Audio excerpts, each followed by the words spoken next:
La salle de brassage, donc, elle a été refaite complètement en 1930 et c'est un bel exemple de ce qu'on appelle l'architecture art moderne.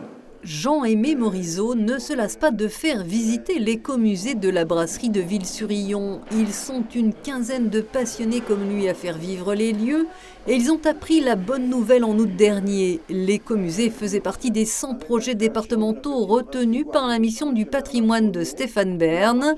Et comme un bonheur n'arrive jamais seul, depuis samedi, via cette signature, une souscription publique a été lancée, de quoi lever des fonds supplémentaires pour des travaux essentiels d'isolation comme ici, dans la salle des machines. Nous avons déjà fait beaucoup de travaux d'entretien, mais il reste encore donc beaucoup de toitures à rénover sur des parties de la brasserie qu'on aimerait donc intégrer dans le circuit de visite. On lance toujours une souscription, c'est encore de l'argent, et là on va chercher bien sûr l'intérêt des gens, des habitants, des entreprises, des sociétés, des mécènes.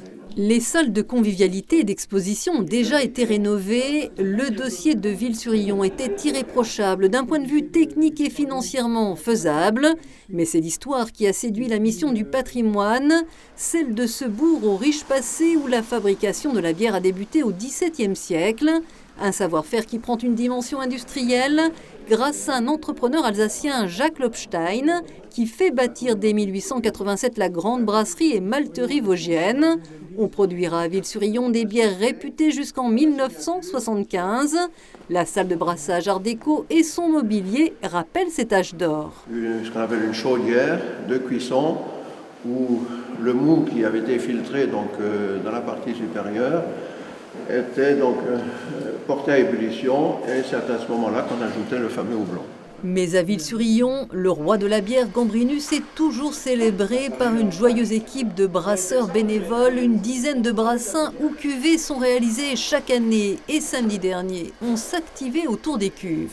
Aujourd'hui, on est en train de préparer la première bière de Noël de l'année et on l'a fait comme elle était faite il y a 100 ans. Cette bière-là, elle était gardée pour les meilleurs clients de la brasserie et pour les brasseurs eux-mêmes. Donc c'était les étrennes des brasseurs.